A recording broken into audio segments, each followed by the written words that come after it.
پاکستان پچھلے 2 سال میں جس طرح کی ترقی کر رہا تھا، جس طرح کی اس کی جو گروتھ ریٹ ہے، یعنی جو یہ ثابت کرتا ہے کہ ملک میں کس طرح ملک کی دولت کتنی بڑھی جا رہی ہے، تو مجھے بڑی خوشی ہوتی ہے کہتے ہوئے کہ 2004-05 جب کہ مشرف کے دور میں بہت زیادہ باہر سے پیسہ آ رہا تھا، یاد رکھیں ہم ان کی جنگ لڑ رہے تھے اور اس وقت بڑا پیسہ پاکستان میں آ رہا تھا، یہ اس دور کے بعد سب سے 2 سال وہ گزرے ہیں جس سب سے زیادہ ترقی ہوئی ہے۔ تو ہماری اکنامک سروے کہتی ہے کہ 5.74 ہمارے تیسرے سال میں اکنامک ہماری جو جی ڈی پی ہے، جو سالانہ دولت ہے، اس میں اضافہ ہوا، اور یہ آخری سال 5.97 پہ ہماری دولت میں اضافہ ہوا۔ پھر سے میں یہ کہہ دوں، یہ 2004-05 کے بعد سب سے وہ 2 ایسے سال ہیں جدھر سب سے زیادہ ہماری آمدنی میں اضافہ ہوا ہے، ہمارے آخری 2 سال۔ دوسری چیز یہ بڑی آپ کے لیے کہ ملک ترقی کیسے کرتا ہے؟ ملک ترقی تب کرتا ہے جب اس کے پاس پیسہ آتا ہے، جب اس کے پاس پیسہ آتا ہے خرچ کرنے کے لیے۔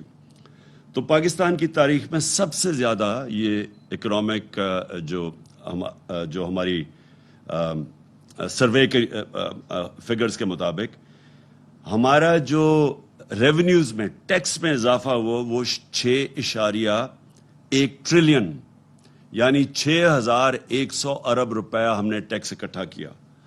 پھر ہماری ایکسپورٹس جو تھی، دوسری طرح ملک میں اصل تو تب ملک کی دولت میں اضافہ ہوتا ہے جب اس کی ایکسپورٹس بڑھتی ہیں، تو یہ پاکستان کی تاریخ میں سب سے زیادہ ایکسپورٹس میں ہماری بڑھی ہیں 32 ارب ڈالر۔ اور یہ یاد رکھیں کہ پچھلے جو ہمارے آنے سے پہلے پچھلے 5 سال تقریباً وہیں کی وہیں رکی ہوئی تھی، تو ہمارے دور میں 32 ارب ڈالر کی ایکسپورٹس بڑھی۔ پھر ریمیٹنسز جو اوورسیز پاکستانی پیسہ بھیجتے ہیں، وہ پاکستان کی تاریخ میں سب سے زیادہ اضافہ ہوا، اور جو ریکارڈ ہوئی وہ تھی 31 ارب ڈالر۔ اس کا مطلب جو بیرون ملک پاکستانی تھے انہوں نے ہمارے اندر، ان کو اعتماد تھا، وہ یہ دیکھ رہے تھے کہ یہاں عمران خان یہاں سے پیسہ باہر نہیں بھیج رہا، بڑے بڑے وہاں فلیٹس اور وہاں باہر کے ملکوں میں نہیں پیسہ انویسٹ کر رہا، لنڈن میں بڑے گھر نہیں دے رہا۔ تو انہوں نے اس کے ہمارے پہ اعتماد رکھتے ہوئے ریکارڈ ریمیٹنسز بھیجی ہیں پاکستان کی تاریخ میں، جس کی وجہ سے ہمارا یہ جو گروتھ ریٹ جو میں اوپر بتایا کہ تقریباً 6% ہماری دولت میں اضافہ ہوا، تو وہ اس میں بہت بڑا ہاتھ یہ اوورسیز پاکستانیز کا تھا۔ پھر جدھر 60% پاکستانی دیہات میں رہتے ہیں، تو یہ بھی پچھلے دور کے مطابق تقریباً دگنی ہماری جو زرعی پیداوار تھی وہ دگنی بڑھی ہے۔ ہمارا جو اکنامک سروے کے مطابق 4.4% ہماری ایگریکلچر میں اضافہ ہوا، یعنی گروتھ ریٹ ہوئی ہے۔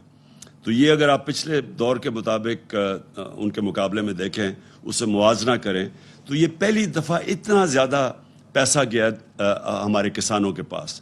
کبھی پچھلے 10-15 سال میں کسانوں کے پاس اتنا پیسہ نہیں آیا، اور اس کی بہت بڑی وجہ کہ ہم نے جو انسینٹیوز دیے، ہم نے جو یہ جو شوگر مافیا تھا، یہ پیسے نہیں دیتا تھا کسانوں کو، وقت پہ پیسہ دلوایا اور پوری قیمت دلوائی۔ پہلے کٹوتی ہوتی تھی، پورا پیسہ نہیں پہنچتا تھا، قانون بنائے، ان کو ٹائم پہ پیسہ دلوایا۔